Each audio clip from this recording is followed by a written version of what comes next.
This is the special service area number 61, downtown Hyde Park meeting. We're called to order at 11:04 a.m. on Tuesday, April 26, 2022. That's the call of order. Right. Well, quorum being present. With a quorum being present. Let's go. Pursuant to the applicable laws and determination that the attendance by remote means is still necessary because of the in-person meeting is not practical or prudent due to the rising COVID health rates. The meeting is being conducted via video conference, and the meeting is being recorded and will be posted to the SSA website shortly thereafter. Let's take a roll call. Anthony Beach, looks like you're here. Greg Gutman is here. Angie Marks, are you here yet? Oh, Angie's gonna come late, about 11:30, so she'll join us late. Shaka, saw you earlier, there you are. Charles Newsom, volunteer Charles Newsom, and James Nurse, are you with us today? No James. Okay, Mary. I'm here. Yay. George. I'm here. Nancy. Yep. Eric. Oh. Wendy Williams. Excellent. That's a good turnout. Let's go to our minutes. I'm gonna pause and give you guys an opportunity just to briefly scan the minutes again. I know you guys have all read them leading into the meeting, but we'll just take a second.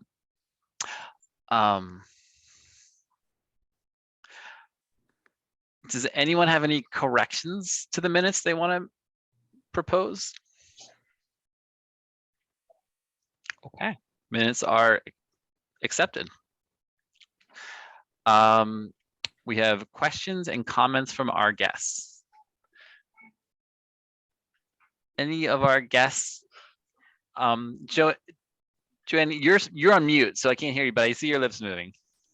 I was just shaking my head. Nope. Oh no. Hi, That was everybody. the don't call on me look. Sorry. I just want to make, I guess I'm kind of a guest, but I want to make note that, again, Joanne Newsom is an SECC board member who is joining us today. And then we also have our new program coordinator, Kiara Harden, as well as our program director, Tiffany Michael, has joined. So I just want to put that out there. Awesome. And Charlene, I'm glad you made it out. Are there any questions or anything that you wanted to state in the beginning of the meeting? This is like the official time for the non-commissioners to bring whatever issues they have. Okay. We're all good. Okay. Let's review our financials. Isaac, you have the conch, but you're on mute now. You're on mute, Isaac.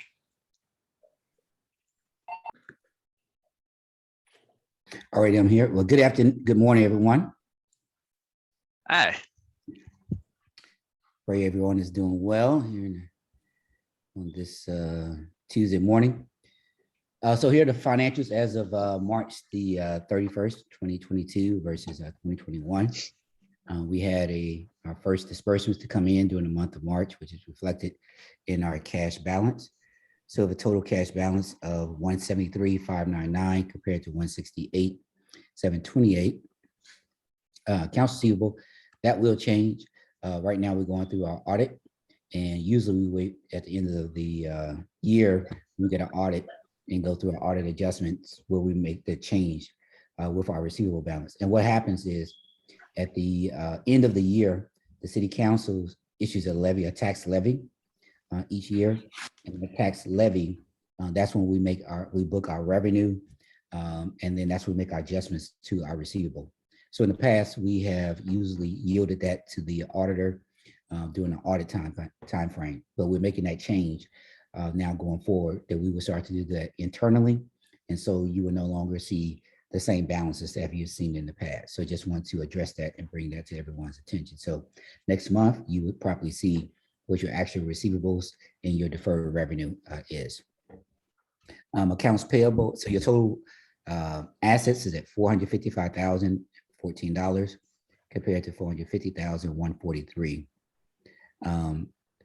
Liabilities, accounts payable is at $12,315 compared to $7,267. Same thing with your deferred revenue, that will change going forward. We're current and paying back to our administrator, so there's no balance there. So total liabilities is at $292,384 compared to $396,018. Our net assets, temporary restricted, is at $44,934, which is attributed to Diane working tirelessly to spend down at the end of the year, so we don't have a heavy carryover. So that number is coming down. In the prior year, so we had a temporary restricted of 63,000. Net surplus, and that's because the year has just started. So we received on the front end all of our tax revenues, but of course, all of our activities are really about to start up as we get closer to the summer months. So right now we're looking at, for the first 3 months, at a net surplus of 117,000 compared to last year this time of 90,000. So, and that's primarily attributed to because we just hired a program manager. All right. So net assets at 162 compared to 154. Total liabilities and net assets at $455,014 compared to $450,143. So that's your statement of financial position as of March 31st, 2022 compared to 2021. Any questions? All right, if not, we'll go to our budget versus actual.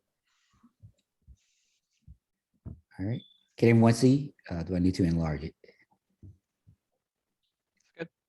All right. I can see it. Okay, all right, great. So total tax collection so far through the end of March is at 148 compared to our budget of 295. And that's very encouraging because that means we're like halfway meeting our budget. Last year we did excellent as relates to our tax collections because we actually exceeded what expectations. We expected a shortfall and we actually ended up getting very, very close to hitting our budget number. So, and we probably have still some tax collections that will come in April and May.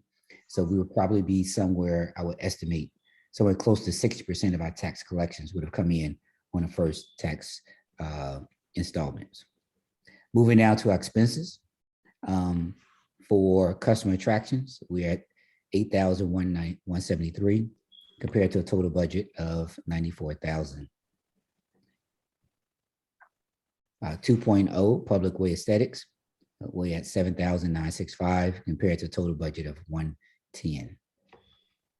And going forward at the, so everybody can see it in perspective, we will adjust this. So we will have a year to date and a month to date. So you can see on the month to date how things are compared to budget compared to year to date. So then it was kind of hacked. This looks very, very great right now, but we need to compare it on a month to date basis as well. So just want to let everyone know that as well. No expenditures for 3.0 sustainability. No expenses for 4.0 economic business development. No expenses for 5.0 safety programs. For management, total expenses of $2,850 compared to a total budget of $22,410. Personnel, $11,773 compared to a total budget of $58,000. So far for the first 3 months, 30,000. Basically, on average, we're looking at $10,000 per month compared to a total budget of $348. Within that $348 is our levy plus our carryover. So that's why that amount does not agree. So total revenues of the 148 or total expenses of 30,000 leaves us with a surplus right now of 117. Isaac, Yes, ma'am. I have a question. Sure. With the office administrator there, it looks like we've spent like 2/3 of the budget already. And it's just the first quarter. Well, there was a budget modification that took place because initially the original budget it was much higher than this. So with that budget modification, we shifted up more of the expense. So going forward, you will not see us billing. So you're absolutely correct. So we will not be billing towards that as we shifted it up to the program manager. Oh, okay.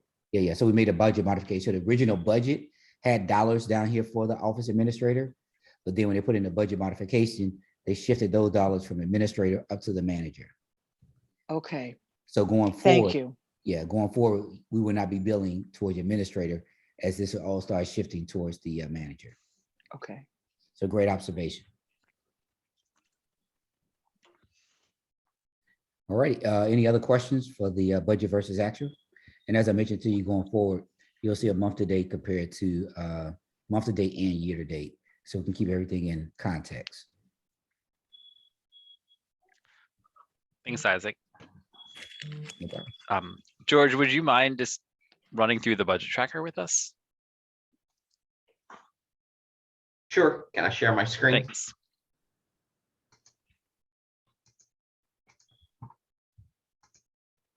There we go. Listening to Isaac explain the financial statement right now made me realize there's one thing that I need to revise about the budget tracker, and that is I have not incorporated the numbers for the modified budget. So I think those have, I'm not sure we've submitted those to the city yet, but hopefully by our May meeting, I'll have the actual numbers over here in the budget updated so it reflects the modified budget rather than the current budget. So for Mary's question about the program manager and the office administrator, these were the original numbers that we had budgeted in there that are being adjusted. 3 months into the year, the budget tracker, the budget tracker is really our year-to-date, month-to-date comparison so that we can see what we have spent. For example, customer attraction total, we spent just under 10% of what we had budgeted for it. So when we really want to know where we stand in any given category, that's the overall purpose of the budget tracker. I keep sort of tweaking it and adding things to it. In my last iteration, I added this little yellow box up here at the side, just so we could keep track of the details of our tax revenue coming in. If you see all of those numbers right there, these are the deposits that have been made. If you can see the bottom of my screen, the little sum down here, that's $148,457. That is the revenue that we've taken in from our tax levy to date. And hopefully that will shift a little bit better as the spring continues. And that when you add that to our 52,000, sorry, I didn't mean to make it too small. We add it to our $52,900 carryover. Our year-to-date revenue is really $201,000, which is 58% of our total budget, which is the levy plus the carryover. And then if there's any late collections that come in, I don't think there's anything particularly of note on here at the moment. There's nothing that sticks out as being odd or unusual. The numbers match Isaac's, especially once I get my budget numbers modified over here. And that if you look at the bottom line, the grand total where we stand, we've spent $30,761 out of the total combined budget of $348, which is less than 9% of our total budgeted amount. So we have a long way to go and a lot of money to spend, but I'm hopeful that this year we'll be able to do it without having to have a major spend down campaign come November and December. So hopefully things will be in much better condition for us to spend money this year. I'm looking forward to seeing us spend money. Are there any questions about the budget tracker? George, I don't know who this be for, but are we still trying to pull in funds from the TIF funds? Are we trying to do that, or are we just giving up on it? That's really an issue that belongs to the finance committee. And as a member of the finance committee, I can tell you we're still talking about it. We have been told by the city to forget about it, that it's not going to happen. That if we want it to happen, it needs to be worked into our legal statement when we reconstitute.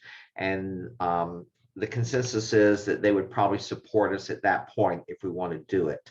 In terms of looking backwards, it doesn't seem very likely. Now, we did receive a financial statement recently that showed that we'd received TIF revenues, which of course we never did, a huge amount of TIF revenues, which we never, and Rod is investigating that and is going to, and is in the process of following up with the city to find out where did that money actually go, because it was never credited to our account. We can't quite figure out why it's showing up on our account. It was generated by the SSA, but it was kept by the TIF and it was never deposited in the SSA account. So that's a mystery that's slowly becoming unraveled. Hopefully we'll have a better answer for that in the coming weeks. I was going to say, it's almost like a Scooby-Doo episode, because we have literally been every way around this TIF. We're going to keep investigating. So have we given up? Not really. We're not, I mean, they were told us no, they shut us down, but we are going to continue to pursue it. And some of you, what you may or may not know is that Rod was a part of the TIF Advisory Council back in the day. So he has a special interest in making sure that due diligence is done. So just want to put that out there. So we'll see how this all pans out. Thank you, George, for adding that column. It's really great. Thank you. Thanks, George. Diane, what want to share news with our audit, upcoming audit? Sure. So just to give everyone an update, our audit draft was not ready for today's meeting. It's not due into the city until the 5th of May. We are very close. There was some hangups with certain tax collection documents that we had to get from the Cook County assessor's office, but some of that stuff was not accessible just through drop-down menus and things. And then there was some other questions we had with the city that we did some back and forth. So we're almost there. I know Isaac had like a couple more documents that he was comparing before we sent it, but I think we're almost done with everything on our end. And so hopefully we'll get that draft back this week. So my goal, I did let Greg know in advance of today that we would not have it, but my goal is that we'll get it back this week, and I'm going to send out a doodle poll to schedule a quick meeting to vote for the audit. And so that will happen before May 5th. So I will be in touch with everyone very soon. Thank you, Greg. Oh, thanks. I guess the silver lining is it's a shorter meeting today. Rod, Cook County tax collection delay. Okay, thank you. As many of you all have been reading in the papers and hearing on television, that there is a continued fight brewing with the county assessor and the tax appeals boards, which means that our tax bills are going to be delayed. What that means for us is that money that may be coming may not be coming. So while George, you're doing a fantastic job with the budget tracker, we have to look into preparing a budget that says somewhere down the line that money may not be coming. And when it does come, we might be in a position of having to do that big spend down. The city's been in contact with us. We're going to a session with the city tomorrow to talk a little bit more about things we can do to prepare for that. At this point, that TIF money that the county says we got would really help us. So I'm going to be really trying to pursue that in a very nice but firm way to see if we can have access to that money, which would help us if our tax collections are late or delayed. Great. Any questions? Okay. Thanks, Rod. I'm gonna stall a little bit on the chairman update, hopefully to see if Andy Marks will be able to join us. So if it's okay with you guys, I'd just like to roll into the program update. Rod, can you speak to that? Yes, I can speak to that. There are 4 items here. The first one is the farmers market, and we've been meeting with Tessina on that, and everything is going fantastically well. We're in the process of contacting vendors and making sure that we can get them registered online. The deadline is coming up within the next couple of weeks, but we meet weekly to make sure that we get everything together with that. And the grand opening is going to be that first weekend in June. I believe that's the 5th. So we are on track with that. The next thing is the contract renewal. We did renew with Clean Slate. That was before we ended up with the tax notification issues. So what we've asked our vendors to do for the power washing is to split their contracts up into spring and to fall. We have every intention of doing that, but if we have to use that to kind of tide us over in case there are some problems with us receiving our money, then we've asked them to break that contract up so that we can pay a spring and a fall for the power washing. One of the things I've been doing is I've been walking the footprint and I've been doing outreach.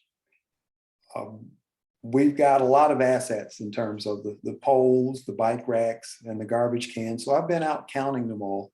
And I've been going out trying to visit all parts of the district. Some of the colored paper you see behind me actually lists the different parts of the district along with what the SSA does. And the reason for doing that is each part of the district, whether it's 53rd Street, whether it's 55th, before the viaduct or under the viaduct, or 53rd, beyond the viaduct, Harper Court, they're all separate. They all have, to me, they're separate personalities, they're separate flavors. And we have to speak to each one of those. And that's especially important as we go through reconstitution. What works on 53rd Street may not work east of the viaduct on 53rd Street. So we have to kind of go around, take inventory of what's there, talk to the businesses there, and then make sure that as we go through reconstitution, make sure we're serving their needs. Or even before reconstitution, we can get a jump on that today.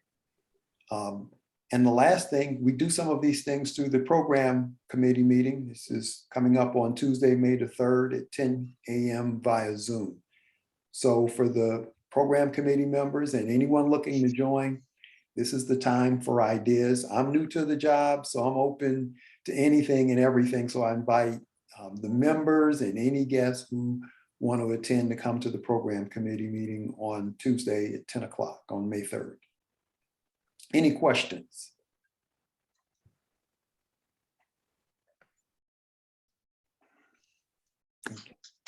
Thanks. No question. All right. Well, thanks, Rod. All right. Well, it looks like Derek Douglas has stolen Angie from us for this meeting, but fortunately for us, Wendy Williams is here to step in and talk to us a little bit about the retail state of retail or commercial business in Hyde Park.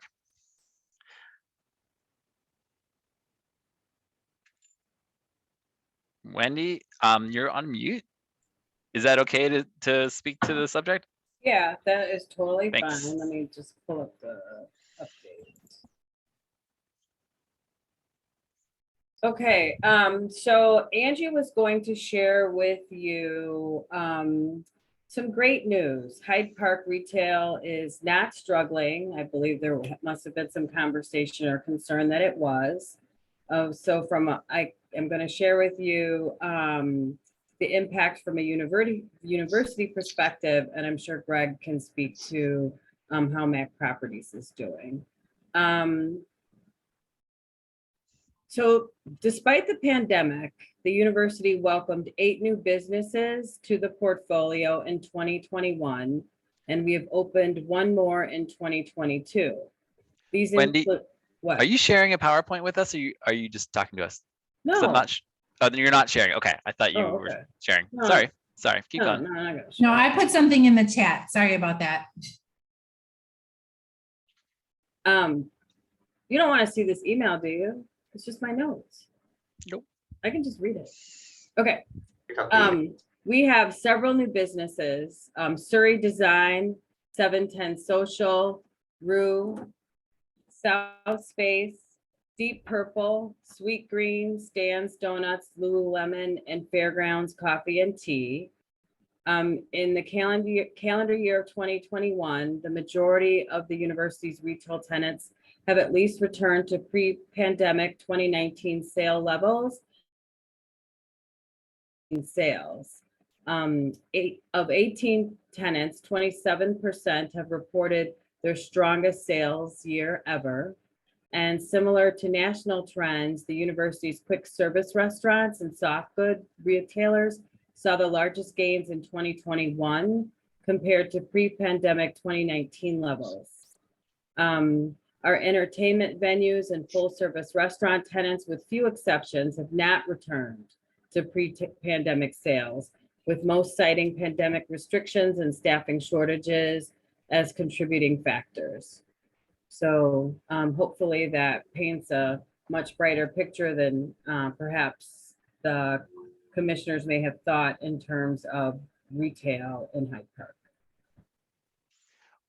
The last thing you said about, I think, events. Mhm. What was that last line? I said our entertainment venues and full service restaurant tenants, with few exceptions, have not yet returned to pre-pandemic sales, with most citing pandemic restrictions and staffing shortages as contributing factors to this.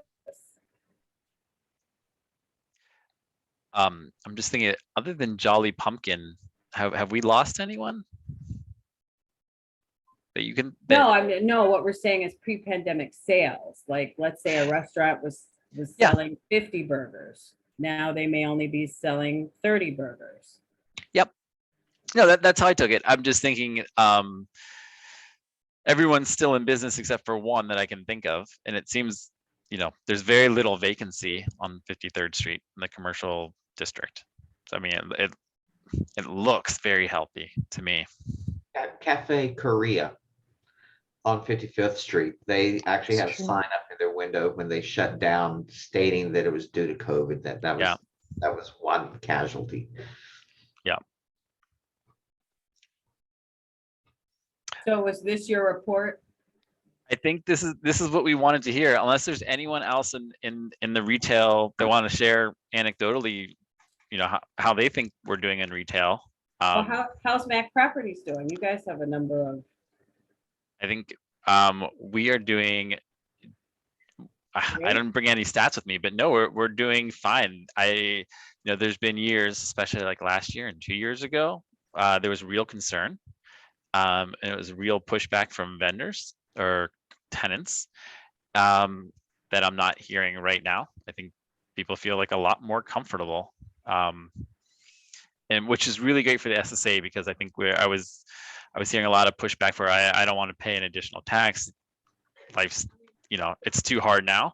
I haven't heard a lot of that pressure right now, so That's good. yeah, so that's good for us.